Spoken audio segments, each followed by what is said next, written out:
প্ৰধানমন্ত্ৰী নৰেন্দ্ৰ মোদীৰ video' conferencing যোগে বাংগালুৰু প্ৰযুক্তি সন্মিলন উদ্বোধন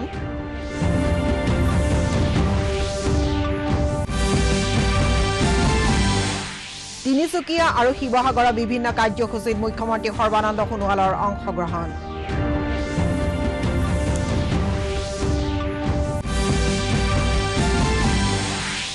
ৰাজ্যৰ বান আৰু ভূমিস্খলনত হোৱা ক্ষয়ক্ষতি বুজ লোৱাৰ উদ্দেশ্যে অহা সপ্তাহত কেন্দ্ৰীয় দলৰ অসম ভ্ৰমণ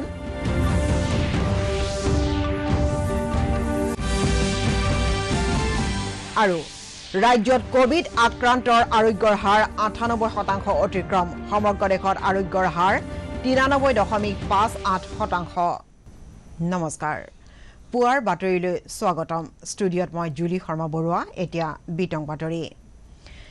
প্ৰধানমন্ত্ৰী নৰেন্দ্ৰ মোদীয়ে কালি ভিডিঅ' কনফাৰেন্সিং যোগে তিনিদিনীয়াকৈ হ'বলগীয়া বাংগালুৰু প্ৰযুক্তি সন্মিলন উদ্বোধন কৰে উদ্বোধনী ভাষণত চৰকাৰৰ বিভিন্ন সা-সুবিধা সমাজৰ সকলো স্তৰৰ ব্যক্তিয়ে লাভ কৰিব পৰাকৈ প্ৰযুক্তি ব্যৱহাৰৰ সম্ভাৱনাৰ বিষয়ে প্ৰধানমন্ত্ৰী মোদীয়ে উল্লেখ কৰে ভাৰতত উদ্ভৱ হোৱা প্ৰযুক্তিগত সমাধান সূত্ৰসমূহ সমগ্ৰ বিশ্বতে প্ৰসাৰ কৰাৰ সময় আহি পৰিছে বুলি প্ৰধানমন্ত্ৰীগৰাকীয়ে মন্তব্য কৰে তেওঁ লগতে কয় যে ভাৰতত আটাইতকৈ শ্ৰেষ্ঠ প্ৰতিভাসমূহ আৰু সৰ্ববৃহৎ বজাৰ আছে আৰু সেইবাবে ভাৰতবৰ্ষই বিশ্বত অগ্ৰণী স্থান দখল কৰাৰ সম্ভাৱনা আছে ভাৰত চৰকাৰে দেশৰ প্ৰযুক্তিগত উন্নয়নৰ বাবে লোৱা বিভিন্ন পদক্ষেপৰ কথা প্ৰধানমন্ত্ৰীয়ে ভাষণ প্ৰসংগত উল্লেখ কৰে সাধাৰণ মানুহৰ জীৱনৰ উন্নয়ন সাধন কৰাটো প্ৰযুক্তিয়ে সম্ভৱ কৰি তুলিছে বুলিও তেওঁ উল্লেখ কৰে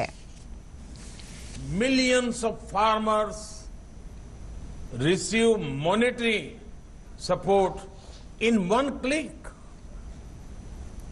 At the peak of the COVID-19 lockdown,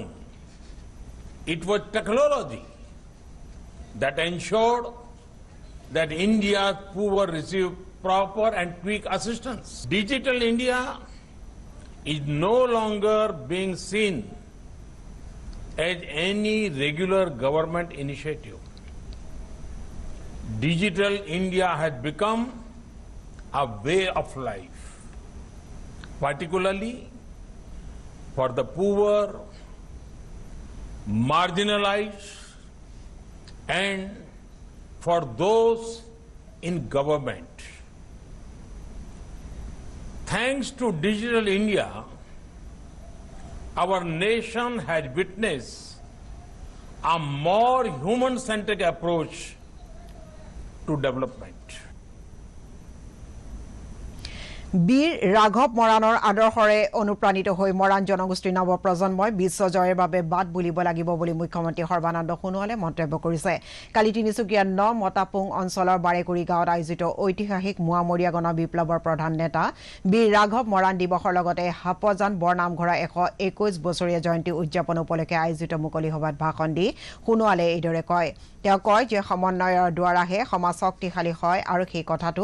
Barekuri গাঁৱৰ বিভিন্ন জাতি জনগোষ্ঠীৰ লোকে একত্ৰিতভাৱে জাতীয় বীৰ ৰাঘৱ মৰাণ দিৱস আড়ম্বৰপূৰ্ণভাৱে আয়োজন কৰি অসমীয়া জাতিৰ সৌন্দৰ্য আৰু শক্তিক পুনৰবাৰ প্ৰতিফলিত কৰিলে ৰাজ্যৰ বিভিন্ন স্থানত বীৰ ৰাঘৱ মৰাণৰ স্মৃতিত 7টা প্ৰেক্ষাগৃহ আৰু বাৰেকুৰি অঞ্চলত এটি পুথিভঁৰাল নিৰ্মাণৰ পদক্ষেপ লোৱা হ'ব বুলি ঘোষণা কৰে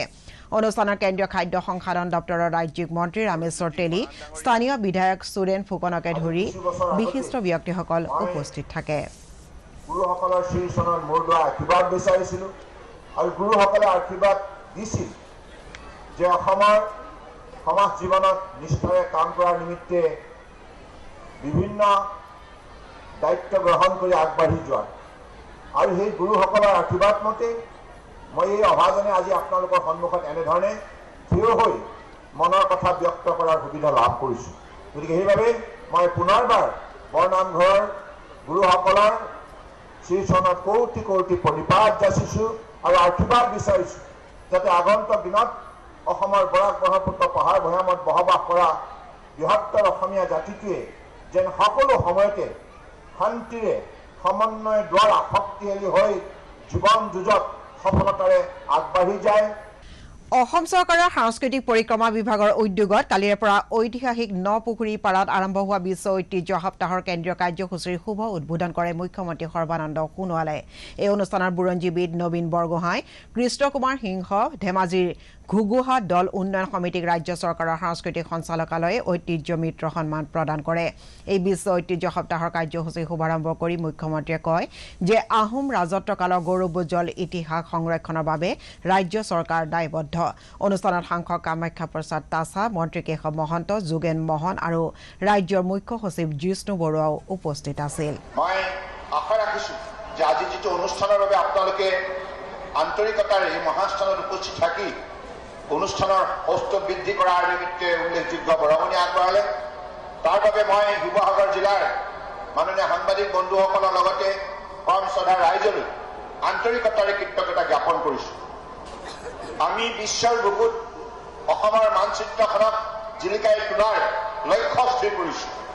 আৰু এই লক্ষ্য উপনীত হ'ব লগা হ'লে আমি নিশ্চিতভাৱে আমাৰ উপৰপুৰুষে প্ৰতিষ্ঠা কৰা প্ৰবাদ পুৰুষে প্ৰতিষ্ঠা কৰা গঢ় দিয়া আমাৰ অসমীয়া সমাজ জীৱনৰ সভ্যতা সংস্কৃতি আমি ইয়াৰ ঐতিহ্য ইয়াৰ কীৰ্তিচিহ্ন লৈ আমি বিশ্বজয় কৰাৰ বাবে দৃঢ়তাৰে সংকল্প গ্ৰহণ কৰিব লাগিব জম্মু কাশ্মীৰত ৩৭০ ধাৰা পুনৰ বাহাল কৰিবলৈ একাংশ দল সংগঠনে চলোৱা প্ৰচেষ্টাত কংগ্ৰেছ দলে ইন্ধন যোগাইছে বুলি ৰাজ্যৰ বিত্তমন্ত্ৰী ডক্টৰ হিমন্ত বিশ্ব শৰ্মাই অভিযোগ উত্থাপন কৰিছে কালি গুৱাহাটীত এখন সংবাদমেলত এই মন্তব্য কৰি তেওঁ লগতে কয় যে কংগ্ৰেছ দলৰ সাৰ্বভৌমত্ব আৰু ধৰ্মনিৰপেক্ষতাৰ ওপৰত আস্থা নাই আৰু এই দলটোৱে সামাজিক সদ্ভাৱনাৰ বান্ধোন ভাঙিবলৈ চেষ্টা চলাইছে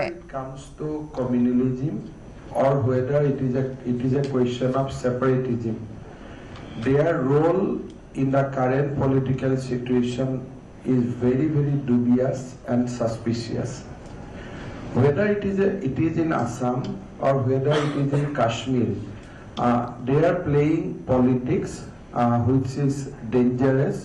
for the unity of this country, integrity of this country. Particularly recent announcement of Congress party that they are going to have electoral alliance with the Gupkar gang, the so-called Gupkar gang consisting of Farooq Abdullah and Mehbooba Mufti in Jammu Kashmir.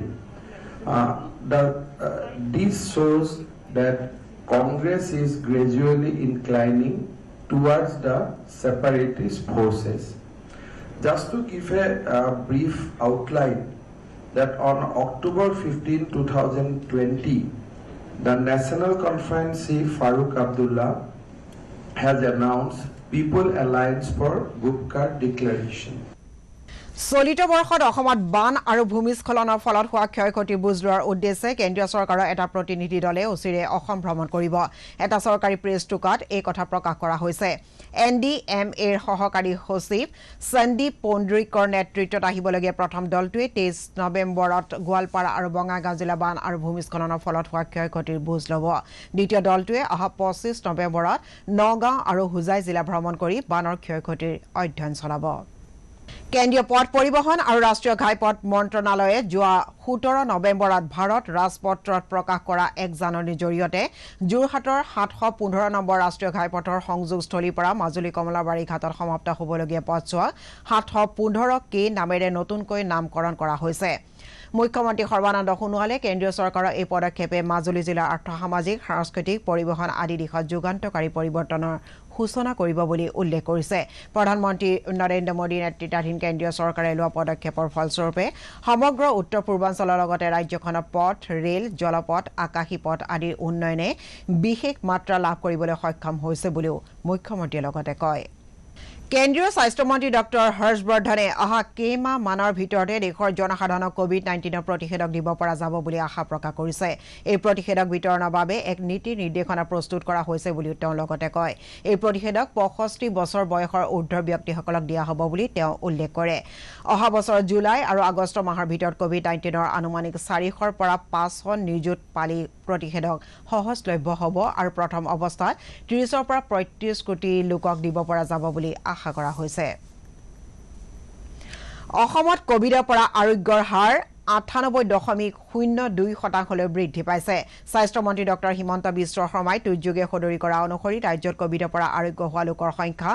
2,06,800 175লৈ বৃদ্ধি পাইছে কালি দিনটোত 22790 গৰাকী লোকৰ নমুনা পৰীক্ষা কৰাৰ পাছত 175 গৰাকীৰ দেহত নতুনকৈ কৰোনা সংক্ৰমণ ধৰা পৰে ইয়াৰ ভিতৰত কামৰূপ মহানগৰৰ 48 গৰাকী লোক আছে ইয়াকে লৈ ৰাজ্যত মুঠ আক্ৰান্তৰ সংখ্যা 2,11,040লৈ বৃদ্ধি পাইছে আক্ৰান্তৰ হাৰ হৈছে 1.51% ৰাজ্যত 3,193 গৰাকী ৰোগী সম্প্ৰতি চিকিৎসাধীন হৈ আছে ৰাজ্যত এই ৰোগত মৃত্যু হোৱা লোকৰ সংখ্যা 969 মৃত্যুৰ হাৰ হৈছে 0.46% দেশত কোভিড-19 আৰোগ্যৰ হাৰ 93.58%লৈ বৃদ্ধি পাইছে এতিয়ালৈকে 83,83,602 গৰাকী ৰোগীয়ে আৰোগ্য লাভ কৰিছে স্বাস্থ্য মন্ত্ৰালয়ে প্ৰকাশ কৰা তথ্য অনুসৰি দেশত এই পৰ্যন্ত মুঠ সংক্ৰমিত লোকৰ ভিতৰত 4.95% ৰোগী হৈছে সক্ৰিয়ভাৱে আক্ৰান্ত দেশত সক্ৰিয় আক্ৰান্তৰ সংখ্যা 4,43,303 হৈছে এই মহামাৰীত সমগ্ৰ দেশতে মৃত্যু হোৱা লোকৰ সংখ্যা হৈছে 1,31,578 মৃত্যুৰ হাৰ হৈছে 1.47% যিটো বিশ্বৰ ভিতৰত সৰ্বনিম্ন আৰোগ্য লাভ কৰা 77.27% ৰোগী হৈছে 10খন ৰাজ্য আৰু কেন্দ্ৰীয় শাসিত অঞ্চলৰ ভাৰতীয় চিকিৎসা গৱেষণা পৰিষদৰ মতে এতিয়ালৈকে দেশত 12,85,00,000 নমুনা পৰীক্ষা কৰা হৈছে 2020-2021 বৰ্ষৰ MBBS পাঠ্যক্ৰমৰ চেন্ট্ৰেল পুলৰ অধীনস্থ আসনৰ বাবে ৱাৰ্ডছ অফ কোভিড ৱাৰিয়াৰ্ছ শীৰ্ষক এটি নতুন শিতান অন্তৰ্ভুক্ত কৰা হ'ব কেন্দ্ৰীয় স্বাস্থ্য মন্ত্ৰী ডক্টৰ হৰ্ষবৰ্ধনে চৰকাৰৰ এই সিদ্ধান্তৰ বিষয়ে সদৰি কৰি কয় যে 2020-2021 শৈক্ষিক বৰ্ষৰ চেন্ট্ৰেল পুলৰ অধীনত এই শিতানত 5খন MBBS আসন সংৰক্ষণ কৰা হ'ব নেশ্যনেল টেষ্টিং এজেন্সিয়ে পৰিচালনা কৰা নিট 2020ৰ অধীনত লাভ কৰা স্থানক গুৰুত্ব দি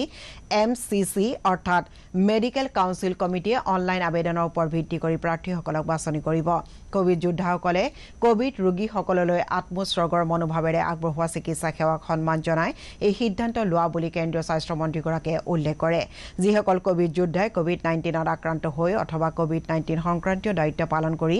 মৃত্যুক সাৱটি ল'বলগীয়া হৈছে তেনে কোভিড যোদ্ধাৰ সন্তানসকলক MBBS পাঠ্যক্ৰমত মনোনীত কৰাৰ বাবে এই সিদ্ধান্ত লোৱা হৈছে স্বাস্থ্য তথা বিত্তমন্ত্ৰী ডক্টৰ হিমন্ত বিশ্ব শৰ্মাই কালি অসম অৰুণাচল সীমান্তৱৰ্তী দৈমালু খেলপথাৰত অনুষ্ঠিত হোৱা এখন সভাত ভূমি পট্টা নথকা অপ্ৰাদেশিকৃত বিদ্যালয়সমূহ চক্ৰ বিষয়ৰ প্ৰমাণপত্ৰৰ জৰিয়তে প্ৰাদেশিকৰণ কৰা হ'ব বুলি ঘোষণা কৰে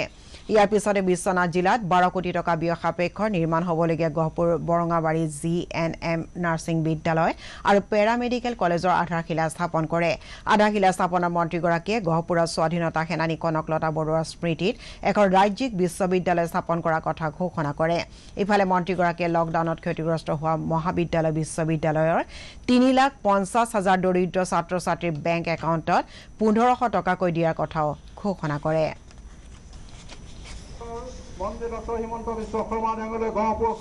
উন্নয়নৰ যি প্ৰক্ৰিয়া এই দুইটা প্ৰক্ৰিয়াকে আমি অবিৰাম গতিত চলাই লৈ যাবলৈ সক্ষম হৈছো প্ৰায় অসমৰ 8,000 নামঘৰলৈ 2.5 লাখ টকা কোভিড মহামাৰীৰ সময়ত APL BPL বাদ দি 7 লাখ ল'ৰা ছোৱালী বিনামূলীয়া কলেজত নামভৰ্তিৰ আমি ব্যৱস্থা কৰি দিবলৈ সক্ষম হৈছিল 4 লাখ ল'ৰা ছোৱালী আমি আত্মসংস্থাপনৰ বাবে তেওঁলোকক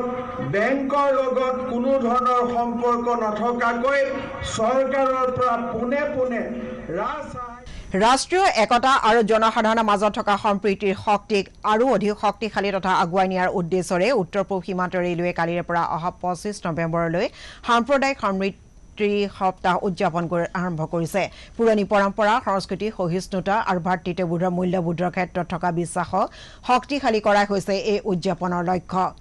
এই কাৰ্যসূচীৰ লগত সংগতি ৰাখি মালিগাঁৱত থকা ৰেলৱেৰ মুখ্য কাৰ্যালয়ত এক শপত গ্ৰহণ অনুষ্ঠানৰ আয়োজন কৰা হয় উত্তৰ পূব সীমান্ত ৰেলৱে মহাপ্ৰবন্ধক সঞ্জীৱ ৰয়ে উপস্থিত বিষয়বৰ্গক সাম্প্ৰতিক সম্প্ৰীতি সপ্তাহৰ শপত গ্ৰহণ কৰোৱায় ধুবুৰী জিলা চাপৰ থানা আৰক্ষী অভিযানত কালি দুখন ধপাত ভৰ্তি ট্ৰাক জব্দ কৰা হয় এই ধপাতখিনিৰ মূল্য প্ৰায় 40 লাখ টকা হ'ব বুলি আৰক্ষীয়ে প্ৰকাশ কৰিছে পশ্চিমবংগৰ দিনহাটাৰ পৰা ধুবুৰী চাপৰ হৈ উজনি অসমলৈ গৈ থকা সময়ত আৰক্ষীয়ে ট্ৰাক দুখনত তালাচী চলাই ধপাতখিনি জব্দ কৰাৰ লগতে ট্ৰাক দুখনৰ চালক আৰু হেণ্ডিমেনক আটক কৰিছে বিশ্ব মৎস্য দিৱস উপলক্ষে কালি নলবাৰীত মাছৰ উৎপাদন বৃদ্ধি সন্দৰ্ভত এখন ভাৰ্চুৱেল সভা অনুষ্ঠিত হয় ভুৱনেশ্বৰত থকা কেন্দ্ৰীয় চৰকাৰৰ মীন পালন প্ৰতিষ্ঠান চিফাৰ উদ্যোগত আৰু নলবাৰী আগশাৰী মীন পালক দেৱজিৎ বৰ্মনৰ মীন পামৰ সহযোগত অনুষ্ঠিত হোৱা এই সভাত অসমৰ বিভিন্ন প্ৰান্তৰ অৰ্ধ শতাধিক মীন পালকে অংশগ্ৰহণ কৰে সভাত মীন পালকসকলে নিজৰ মৎস্য উৎপাদন বৃদ্ধি কৰা মাছৰ খাদ্য আৰু বিভিন্ন সমস্যা সম্পৰ্কে আলোচনা কৰে ৰাষ্ট্ৰপতি ৰামনাথ কোবিন্দে ছট পূজা উপলক্ষে দেশবাসীক শুভেচ্ছা জ্ঞাপন কৰিছে এক শুভেচ্ছা বাৰ্তাত তেওঁ কয় যে এই পূজাৰ জৰিয়তে পৰম্পৰাগতভাৱে প্ৰকৃতি নদ-নদী পাহাৰ ভৈয়ামৰ লগতে সূৰ্য দেৱতাক পূজা অৰ্চনা কৰা হয় কোভিড-19 সকলো নীতি নিৰ্দেশনা অৱলম্বন কৰি ভক্তসকলক এই পূজা উদযাপন কৰিবলৈ তেওঁ আহ্বান জনায় ৰাজ্যপাল অধ্যাপক জগদীশ মুখীয়ে ছট পূজা উপলক্ষে ৰাজ্যবাসীলৈ শুভেচ্ছা জ্ঞাপন কৰিছে এক শুভেচ্ছা বাৰ্তাত তেওঁ কয় যে ছট পূজাত ভক্তসকলে নিজৰ মনোকামনা পূৰণৰ অৰ্থে সূৰ্য দেৱতাক পূজা অৰ্পণ কৰে ছট পূজা উপলক্ষে মুখ্যমন্ত্ৰী সৰ্বানন্দ সোণোৱালেও ৰাজ্যবাসীলৈ শুভেচ্ছা জ্ঞাপন কৰিছে এক শুভেচ্ছা বাৰ্তাত তেওঁ কয় যে এই পূজাৰ আধ্যাত্মিক আৰু সাংস্কৃতিক পৰিৱেশে সকলো শ্ৰেণীৰ জনসাধাৰণৰ মাজত নতুন আশাৰ সঞ্চাৰ কৰে বৰপেটা জিলাৰ পাঠশালা জ্যোতিনগৰ নিবাসী অসম চৰকাৰৰ অৰ্থনীতি আৰু পৰিসংখ্যা বিভাগৰ অৱসৰপ্ৰাপ্ত বিষয়া তথা বিশিষ্ট হোমিঅ চিকিৎসক কনক চন্দ্ৰ ভাগৱতীৰ অলপতে নিজ বাসগৃহত মৃত্যু হয় মৃত্যুৰ সময়ত তেওঁৰ বয়স আছিল 86 বছৰ গুৱাহাটীৰ দূৰদৰ্শন কেন্দ্ৰৰ বাতৰি আৰু অন্যান্য অনুষ্ঠানসমূহ আমাৰ ইউটিউব চেনেল ডিডি নিউজ গুৱাহাটীৰ যোগেদিও চাব পাৰিব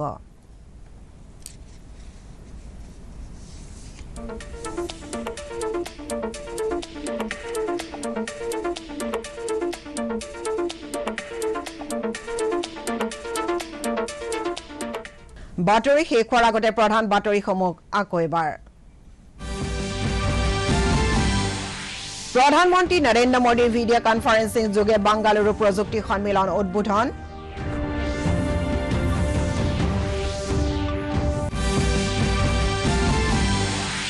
তিনিচুকীয়া আৰু শিৱসাগৰৰ বিভিন্ন কাৰ্যসূচীত মুখ্যমন্ত্ৰী সৰ্বানন্দ সোণোৱালৰ অংশগ্ৰহণ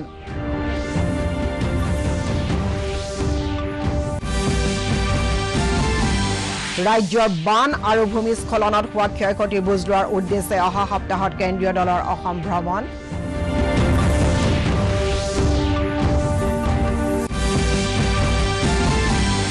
আৰু ৰাজ্যত কোভিড আক্ৰান্তৰ আৰোগ্যৰ হাৰ 98% অতিক্ৰম সমগ্ৰ দেশত আৰোগ্যৰ হাৰ 93.58%। বাতৰিৰ পৰা বিদায় লোৱাৰ আগে এটা কথা মনত পেলাই দিছো কৰোনাৰ বিৰুদ্ধে যুঁজত জয়ী হ'বলৈ শাৰীৰিক দূৰত্ব বজাই ৰাখক সাবুনৰে সঘনাই হাত ধুই থাকক বা হেণ্ড চেনিটাইজাৰ ব্যৱহাৰ কৰক আৰু সঠিকভাৱে মাস্ক পিন্ধিবলৈ নাপাহৰিব দূৰদৰ্শনৰ মাস্ক আপ ইণ্ডিয়া অভিযানত সহযোগ কৰক আৰু কৰোনাক প্ৰতিহত কৰক পুৱাৰ বাতৰি ইমানেই